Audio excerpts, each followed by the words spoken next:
BBC Sounds. Music, radio, podcasts.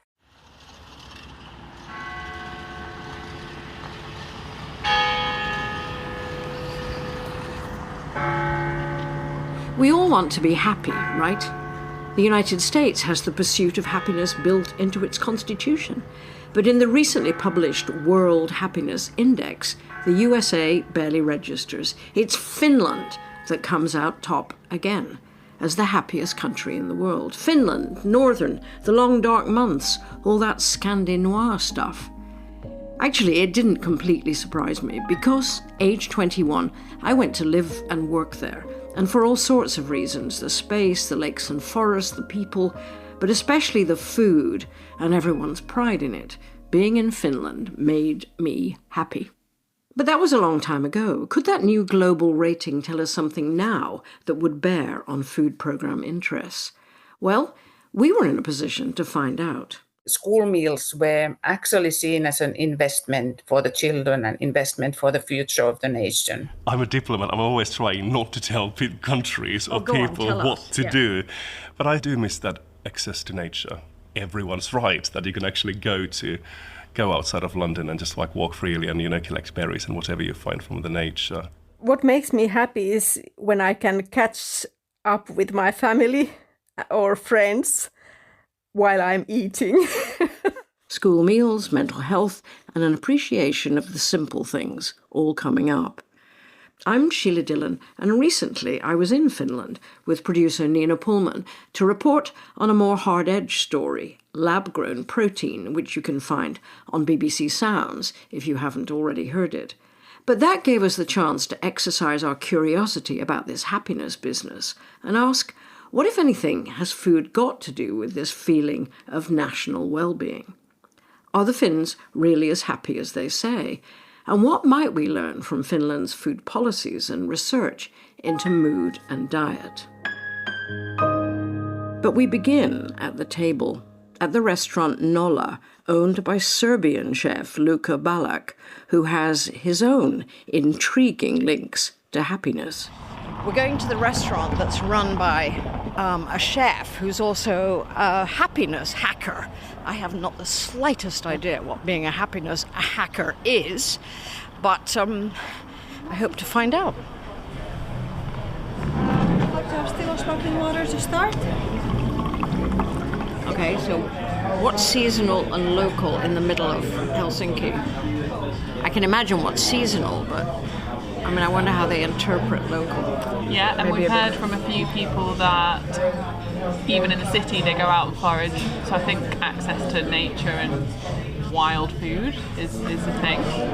Catch of the day today is pike. I'll give you a few minutes to have a look. Okay, all right. It's the grilled romaine with the currant salsa, and then we have a mix of fresh herbs from the season. We'll be better people after we've eaten this. What a feast it was. Pickled green currants gathered last summer, cured pike perch, that's the freshwater fish Finns love most, ice cream made from leftover sourdough, a lot more delicious than it sounds. Happiness indeed. The man behind the menu wasn't around that night, so we went to meet him next morning over a cup of coffee at his other, more cafe-like eatery, also in central Helsinki. Hello, Sheila. You want to sit down and get some food, maybe? I'm Luka Balac. I'm a restaurateur of 3 restaurants in Helsinki now. Nolla, Nolita and Elm. Currently we're at Nolita. I moved to Finland in 2007. I create restaurants to create happy hubs because I have that power. We have that power. If you come over to me, I have that power to make you happy. That's a very rare power for businesses to have. If you go to buy shoes, of course, maybe you get happy, but the person there will rarely make the difference. But us as restaurateurs or wait staff or cooks, we have this power to kind of spice up these 2 hours of your life. That's a very, very important tool that we have, and powerful.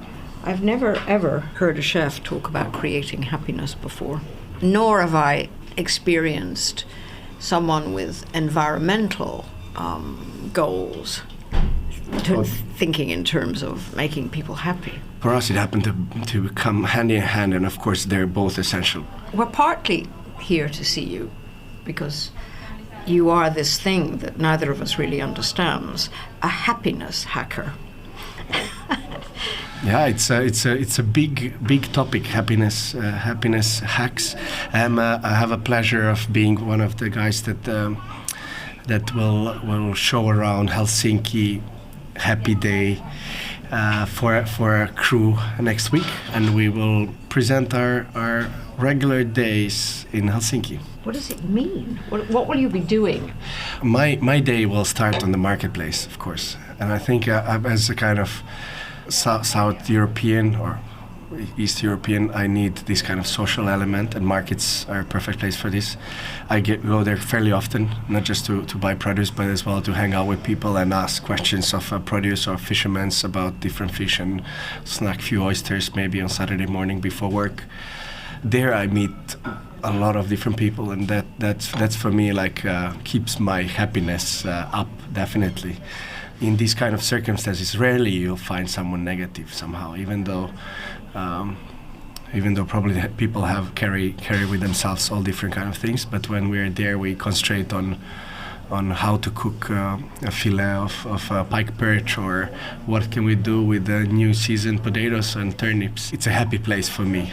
There are other happiness hackers in Finland. I mean, we're here because, in all these tables that people make up, Finland is the happiest country in the world, and it's a way of life.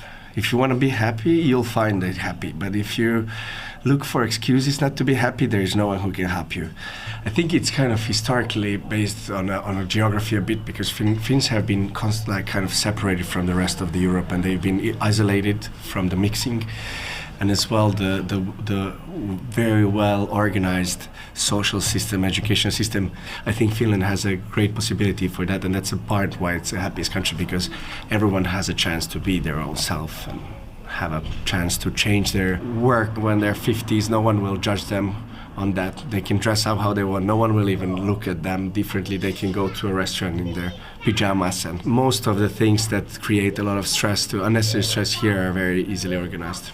There's another element to food and happiness. We know from science now that good food actually creates, the possibilities of happiness, because it affects your microbiome, and that affects your hormone system and affects your brain. So do you feel that, science is now sort of justifying your faith in being, in that food is crucial part of happiness? I'm very happy to hear that. I'm definitely not a science guy, so I have never thought it in that way. For me, the happiness is created from the moments that you carry with yourself, and for me, those are, like what I mentioned, the dinners with my grandma are something that bring me joy whenever I think of them, and that's what initially I want to create for other people. I've spent a lot of time living in the United States, and that there's an entire industry of self-improvement, being happy. What's the difference between what you're saying and this self-improvement industry? Well, we go back to the system of value, social system, and this kind of all this base, welfare base, which is very good here, which makes you relaxed and not angry, because your elemental needs are taken care of. You know that you will never end up on the street, even if you stay out of job, because social security will take care of you. If you get sick, you'll be taken care of, because it's amazing and it's free. You tell me. What you're saying, of course, anybody listening to this can figure it out for themselves, is that this ineffable thing called happiness, this joy in the moment, this joy in food, the joy that you're able to give to growers and farmers by buying their produce, it's based on a political decision to run a society like this that is for everybody. Some philosophers through the centuries have said that happiness can't be a goal. So what's your advice to being happy? Well, concentrate on the small moments that you'll carry on with you in life. Like, address them, be present to yourself, and be honest to yourself, and and be nice to other people, because that's bouncy and that will come back, and you'll enjoy happiness through other people. That's for me. Of course, if it doesn't maybe work for everyone, but that's what I would aim. That's what I do. Well, thank you very much, Luka. That was kind of, it was stimulating, actually. That was really interesting. I'm happy to meet you. It sort of becomes funny, doesn't it? Because you sort of, yes, we are happy to have met you. Happiness hacker, got that now? And chef Luka Balac. We'll come back to the political underpinnings of food, health and happiness, but what about the science of food and mood? Well, it's something we've looked at several times on the food programme. People have known for a very long time that what they eat or the way they, whether they exercise or not, is very clearly linked to how they feel. They've known that intuitively. It's just that the research is now catching up with that intuitive understanding. The scientist who's done so much of the research to answer that question is Professor Felice Jacka. I'm the director of the Food and Mood Centre at Deakin University. The idea of nutrition and brain function being linked together is still, to most people, such a weird one.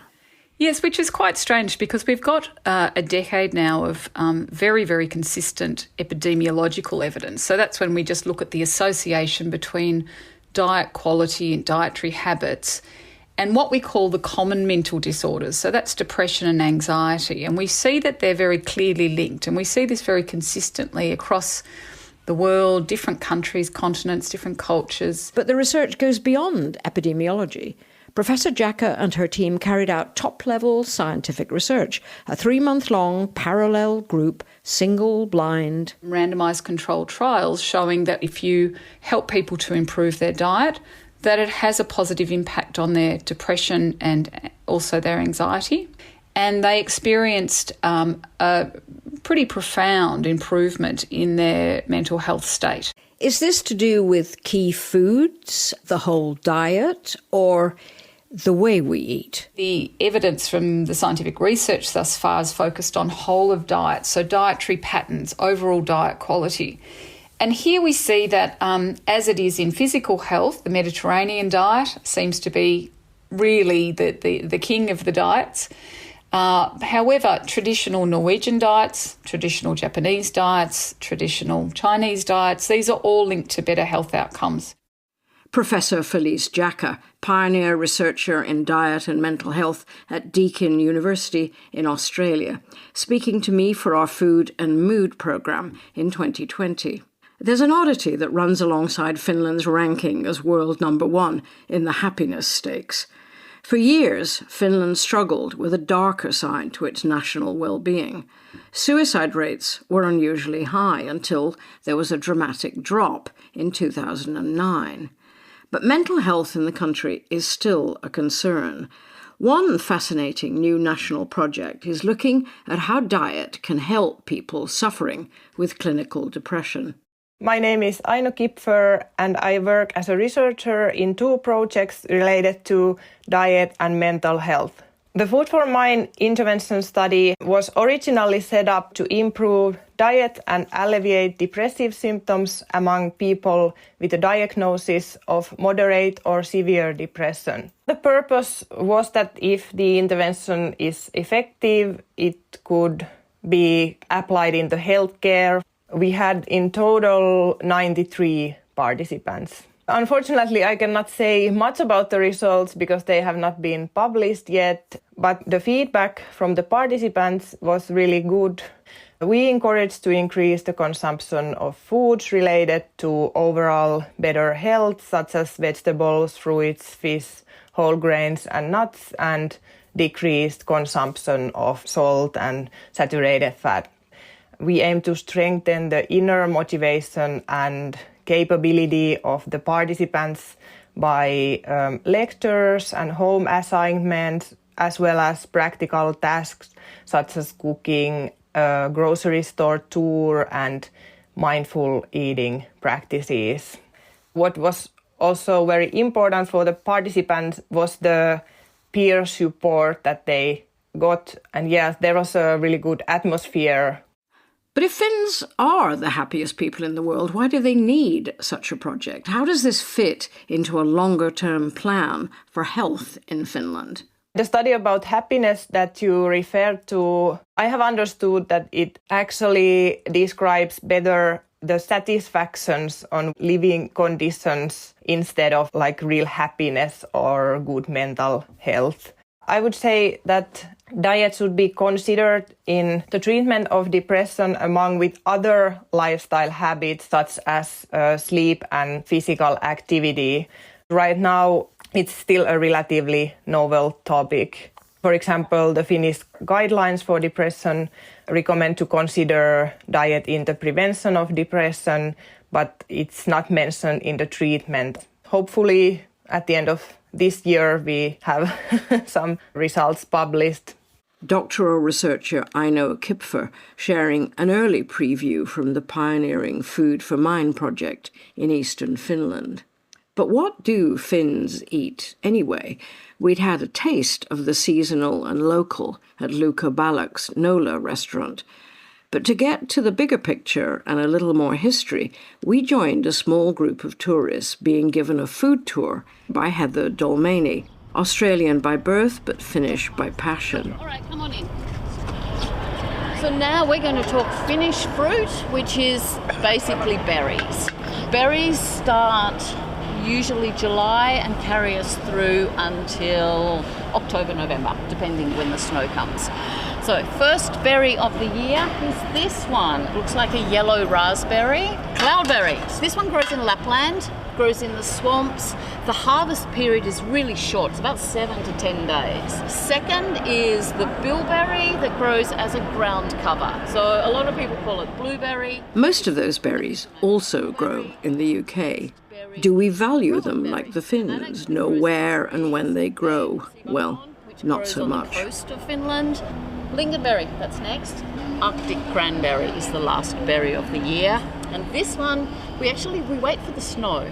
I had no idea there were so many berries. And actually, huomenta. Saanko 7 riisitiedäkö muunavoilla? Kiitos. First berries and then pies, Karelian pies.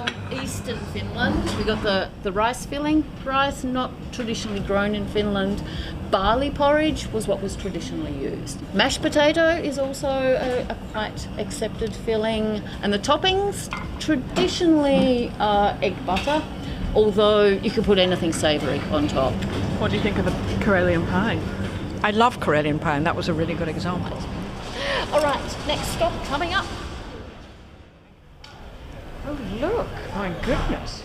Leaving our fellow tourists to taste licorice and rave over rye bread, producer Nina and I walked down to the harbour and the old market hall. 3 kinds of herring. Smoked salmon fins. Goodness, lamprey. Which Shakespeare play is it where somebody dies of a surfeit of lamprey? Reindeer meat. There's traditional reindeer soup. Traditional Finnish fish pie. Did you see the reindeer kebab? It looks very uninviting. Hello. Do you have any Finnish cheese? That's a 9 months aged traditional cow's milk cheese, which has been washed with sahti. So that's an unfiltered, like a homebrew beer that people have been making for hundreds and thousands of years. May I have a taste and then I'll buy some? It's very nice. It's you like strong. it? Yeah, I do. Oh. Quite a strong flavour, isn't it? But yeah, in a nice way. I am Nelly Stier. I'm a cheesemonger and owner of Rolling Cheese, and we specialise in farmhouse cheeses from Europe and the UK. So that's kind of our speciality. Hence, we only have one Finnish cheese. The one Finnish cheese which I've just bought, which tastes great. Does that mean there's not a great cheese making tradition here? Well, historically, it's not been something that Finns have really made because of the climate. So you can't really age cheeses in Finland. We don't, because the winters are so long and so cold and so wet, there's nowhere to put the cheeses to age. So traditionally, we've only been making fresh cheeses and cooked cheeses. So like the leipäjuusto, which you'll often find in Finland. Can I have a couple of 100 grams of that? The question is, you know, these ratings, happiest country, Finland, the happiest country. Well, you just told us you'd lived in London for 20 years. How do you think the two compare in happiness stakes? So I guess it's different kind of happiness. So in Finland you have a lot of space, you have a lot of time for yourself, your kind of personal time is very valued. But what we don't have here is the kind of social culture that you have in London. So that's something I miss from there, the food and the social culture. Some people talking about it to us have said that a lot of it depends on the fact that you have a good social safety net here. Yes. You're not going to live on the street. I mean, when people say money doesn't bring happiness, it kind of does. It gives you freedom, it gives you opportunities and movement. And I guess in Finland you are less likely to kind of fall right into the pit, but then times are harsher and, you know, weather is harsh and all of this. So, I mean, I don't know. Anyway, thank you very much. Right, what else? Let's go. What is this fish in English? Perch. Oh, it's perch. It's a national fish of Finland. Okay, I'll have one of these, please. Fish soup. It's a bit like Borough Market and there's a lot of hot food, isn't there? That's what I was thinking, yeah. After the market, we wandered back into the city, into a green square where the air was heady with the scent of many lilac trees in full bloom. And in the corner, two women who, well, looked like they might be people we should talk to. You look happy sitting on this park bench. Hey, I can say both of them. We are happy. We are Finnish. So it's nice that we are the happiest country. But I don't know why we are the happiest country. I can say that I'm inner happiness because I have found my spiritual happiness. We are happy we have nature.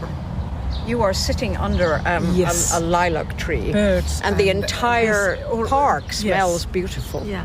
With my friends, we talk about why we are the happiest country. Because here are so much, mikä on masennus? Depression. People are so depressed. Young people are depressed. They take medicines.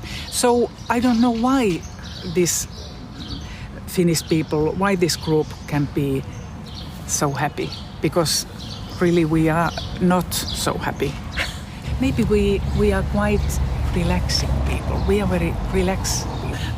I always know smiling people because we smile, and when you smile you are happy.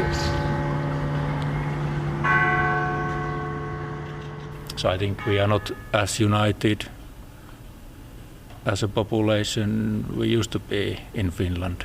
And the happiness is a myth, in my opinion. I see it more that we have, in Finland, we have all the possibility to be happy. But are we happy? Are they? That final voice was Juha-Pekka Pitkänen, co-founder of Finnish lab-grown food company Solar Foods, who we spoke to for our last programme. He wasn't on that park bench, but we couldn't resist adding in his very Finnish scepticism. Happiness is highly subjective. So for something more concrete, producer Nina Pullman spoke to Sirpa Sarlio, a civil servant at Finland's Ministry for Social Affairs and Health, to find out what food policies have shaped Finnish society and perhaps contributed to their score in the global happiness stakes. Finland was the first country to serve all children at school free school meals, and we are very proud of that. And of course, when we introduced the policy, Finland was a very poor country. I mean, we had suffered greatly during the war, and most of the children, especially in the eastern part of Finland, were suffering from malnutrition. So school meals were actually seen as an investment for the children and investment for the future of the nation. Obviously, there's been quite a consistent approach to health and nutrition in Finland, so it sounds. Could you summarise in brief, what do you think the success has been? We have been able to increase the intake of vegetables and reduce the intake of salt, reduce the intake of saturated fat, increase fiber and so on, but also other sectors of the society. So in this programme, we are looking at food and happiness in Finland. Obviously, Finland, again, is supposedly the happiest country in the world. I mean, first of all, do you agree with that? Do you think the Finns are happy? I think in Finland, people are generally content with their life. And one reason is, at least I think, that you have the safety nets and you have the systems that support you. For example, related to the food, you know that even if you yourself have financial problems, your kids will always have a healthy meal at school. And I think that perhaps creates the happiness you see in the surveys and like that. What I recall very well, I've been living in UK and also living in United States, that, for example, when I was there, my children were still young and they were at school. It was everyday stress, what to pack for lunch and how to make sure that they eat healthy and what happens if they are getting food that is different from their peers because children want to be similar to others. Is there any suggestion or work that has looked at how a healthier population is happier? Do you think there's anything there? Well, I think, of course, there are studies, not only in Finland, but also elsewhere, that, for example, how healthy you feel yourself is related to the mortality and also to the happiness. And I think it's quite obvious that if you are not healthy, if you have health problems, that doesn't usually increase your happiness. For you personally, what do you think is the key? And this is obviously a very subjective question, but what do you think is the key or some of the keys to happiness? I think it has to do with the trust. Trust that people around you care about you. Trust that society cares about you. Trust that you will find help and your basic needs will be met, whatever happens. And just going back to the mention of school food right at the beginning, I know that you use it as a way of kind of educating children around food. The schools have the requirement for using that as an educational tool. And do you think that follows through into adulthood? Do you think there is a decent level of understanding amongst the adult population of the link between food and, for example, health? I think it's better than in most countries because it's so integral part of the system. And we think that that's better and more efficient way of teaching about health and nutrition than, for example, campaigns. We know that many countries are having campaigns about healthy diets. We don't do that very much because we trust on having the health as a part of the structure, health as a part of the educational system. It's more long-lasting that you start from the early age and teach children to eat healthy food and take care of their health. So they are more kind of resistant to, for example, marketing messages that always are more powerful than health messages, at least if you think about the money that can be spent on messages. So the work is not ended then? You're still focused? No. I think with food you are always kind of aiming at a moving target because food habit change and the societal problems change. For example, now we are spending a lot of time with sustainability issues. One thing I would like to add that is important, that whenever you are trying to change nutrition or food habits, I think it's very important to have this health in all policies approach. Health is very much created outside health sector, so you need the other sectors to contribute. Sirpa Salio of the Finnish government with a mini masterclass on joined-up policies that benefit health and happiness. We've heard a possible political basis, explored the science of mood, heard a few opinions from the general public, but is there something we've missed? Helsinki was a happy city to be in, surrounded by water, a slow pace of life, contentment. Even the flight there via the Finnish airline was relaxing, with glasses of chilled blueberry juice handed out. Low stress, good food, and long summer holidays. But Helsinki is a wealthy, cosmopolitan capital city, and Finland is mostly a rural country. Back in the 90s, I made a food program concentrating on the food from those forests and lakes. I remember watching beer being brewed and filtered through birch branches, taking a sauna in the forest and rolling in the snow. Contented lives, it seemed then. What about now?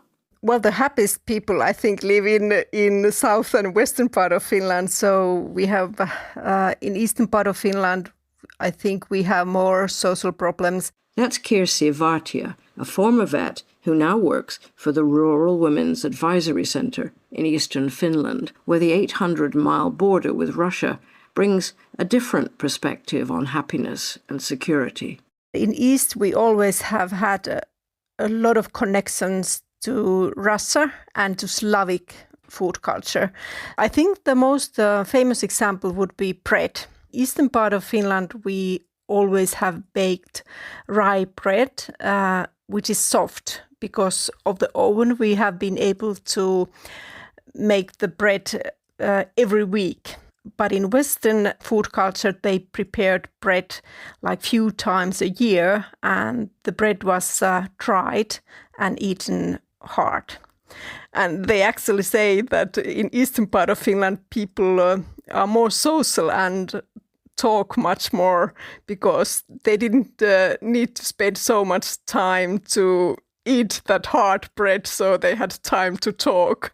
How important has it been to preserve the food traditions in the East and local production in terms of food security? We have always understood that our geological location, it kind of requires that you need to be self-sufficient. If you look at the European map and where Finland is situated, we have 1,300 kilometer border in east with Russia, and in south and in western part of Finland, we are surrounded with sea. So we need to be self-sufficient somehow when it comes to food.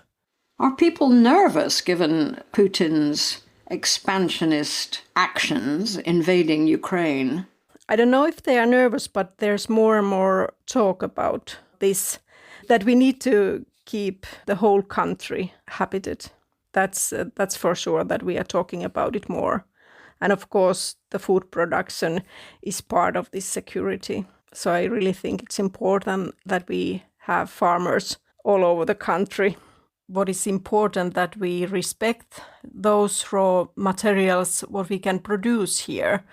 And if I'm thinking this area, I think it's freshwater fish, because we have a lot of lakes. I really hope that the use of local fish would stay. And the other thing is berries. We have forests everywhere here. We should take care that we have these ingredients in our recipes.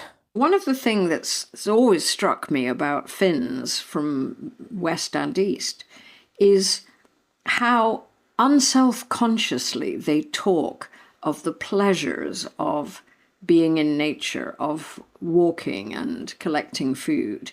I mean, is that part of your life? Absolutely. Yes, we have really strong relationship with nature, I think.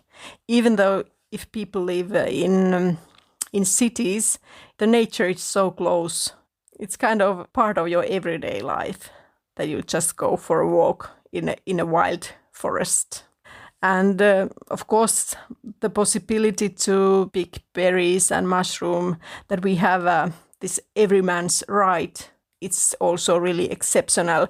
And I think it helps us to keep the relationship with the nature and with wild berries, wild food strong. But I think Finns don't understand how exceptional it is. So you've been doing this since you were a child? Yes, I have been doing it always, and I have told also my children to do it. Are Finnish people in the East happy, generally speaking, would you say? Yes, I think we are really happy. If people have problems, they also can trust that they get some kind of help. But there's more unemployment here, And of course, that affects on how people feel, how happy they are. But on general speaking, I think in eastern part of Finland, yes, we are happy. What about the link between food and happiness in your own life? What makes me happy is when I can catch up with my family or friends while I'm eating.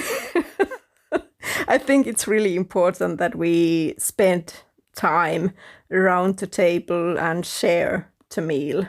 And even better if we can prepare the meal together. So for me, it's luxury if I have all my 3 children at home and we can prepare food together and then we can eat it together and nobody has mobile phones. Kirsi Vartia, no phones while eating. We could all learn from that. But what else can we learn as Brits from this nation of nature lovers, of foragers, of happy people? Well, for the final leg of our happiness pentathlon, we're going to Rotherhithe by the Thames in southeast London to the Finnish church. Established long ago to serve Finnish seafarers, but now the gathering point for London's 10,000-strong Finnish community. So what are these? I believe that is reindeer. It's quite hard to find this in London as well. Oh, this is liver casserole. It's a very divisive dish in Finland. I would argue that 50% of Finns love this and 50% of Finns really hate it. And I grew up eating this as a kid, and I think that's why I've got very fond memories. And I often bring you're it. The 50% who do. Yeah, I am. I often bring it from Finland with me as well. I go to Finland with massive suitcase. I always try to stock up with as much Finnish food as I can. Would you like some coffee? Yes. I am Markus Hippi. I work at the Embassy of Finland here in London. We were a bit surprised. We were looking for a more conventional church, and it's a modern building very near Rotherhithe Overland Station, railway station. I think it's from the 1950s. It looks really Finnish, doesn't it? It kind of reminds you of those Alvar Aalto designs. I like the shop and the church and the cafe being as one. I think people don't often think of it as a religious place as such, because it's got such a big importance for the Finnish community living in London and more widely in the UK. So this is where you come to meet other Finns. This is where you come to do your grocery shopping. This is where you come over big celebrations, holidays. You know, they have a Christmas market. They often have the restaurant open, and you can come here for a Finnish fish soup or pea soup. So we're talking to you because not only are you Finnish and you're at the Finnish embassy, but you do know and love all things about food. I mean, you've lived in Britain long enough to have quite developed opinions about this. What would you say are the differences between the English attitude to food and the Finnish one? Finland has been a very rural country for very long. I think, Finnish cities only really started to grow in the 1960s and 70s, which means that we all have a connection to the countryside. And when you were in the countryside, you would go to forests, you would go and forage, you would collect berries, you would look for mushrooms, or sometimes you would hunt, which means that you have a very practical, very direct connection to the nature. And there's still a big farming industry in Finland as well, which means that you kind of understand how food is grown. The nature is there for you to enjoy, and you can move freely over there. Whereas in the UK, I feel like people are often contained, and when you go outside of, say, London, you can't move freely. You can't go and enjoy those things the same way we do in Finland. So I kind of feel like so much of that is more private property in the UK, whereas in Finland it's kind of like almost in a shared ownership. Finland has a good education system, and we also get free school meals, which is a great way also to learn about food and where it comes from. And I would argue it's one of the great things of Finland, one of those things I'm very proud of when I compare what's happening in Finland to what's happening in the UK or England. Sometimes think about, what kids eat over here, because I'm sometimes horrified by people's diet. This is kind of a very undiplomatic talk, I find, all of a sudden. But it's like, you eat those chips and that fried chicken. It's not such a big thing in Finland, I would argue. We go to a grocery store and we get our Karelian pies over there and liver casserole at home, but you don't live on those chips and those chicken nuggets. And I find that side of this country a bit difficult to deal with, because that's something you don't see that often in Finland. KFC only landed in Finland some 5 years ago, so when I was growing up we didn't have those things, and I think that's played a big role in kind of creating this idea and understanding of food I have today. The Finns seem to take a long view of a lot of things. We are a small country and we have to make sure that everyone has the same opportunities and no one's having a disadvantage because of their background. And I think that's one reason why the school lunches are so good. So I grew up eating proper food for lunches, and I always find it interesting. I still haven't learned to have a meal deal for lunch in this country, for example. I still don't have a sandwich with crisps for lunch because I want to have something more proper. I may have a salad or whatever I can find, but it's not a meal deal. It's not a sandwich, because for me that is not a lunch. A lunch is more. A lunch is more filling. A lunch is something you get your nutrients from, and at schools these lunches guarantee that kids don't go hungry and that they are properly fed, and as a result of that they learn better. What could we learn from Finland? I'm a diplomat. I'm always trying not to tell countries or people what to do, but I do miss that access to nature. I mean, you could do with some everyone's right that you can actually go outside of London and just walk freely and collect berries and whatever you find from the nature. Could do with that. I'd like a wider access to, say, fishing, free school lunches, an amazing way to make everyone feel like they are a part of the society and belong to the country and are looked after. When I look at London, I think it's something, you feel like Helsinki is an international city, but actually London is on a whole another level. And I think there is something great about this appreciation of diversity in London and, kind of like how we all get along so wonderfully well in this city. I think that's something that's really inspirational for me as well. Brits think of ourselves as particularly miserable and unhappy. And yet, somehow that's a kind of, we've absorbed some sort of thing that people say, but actually in our own lives. Well, I would argue that it goes the other way around in Finland, because we are now told that we are incredibly happy. We're the happiest nation in the world, but I think we always think that we're kind of miserable, even though we're meant to be happiest. I think it's always, what you're told from outside. And maybe the Finnish happiness is really about just being content. I think that's a good way of understanding the Finnish happiness. It's not about having just won the lottery or getting married kind of happiness. It's about being content with your life, because it's quite pleasant and you have all these small delights around you and you can go to the nature and you can just enjoy life.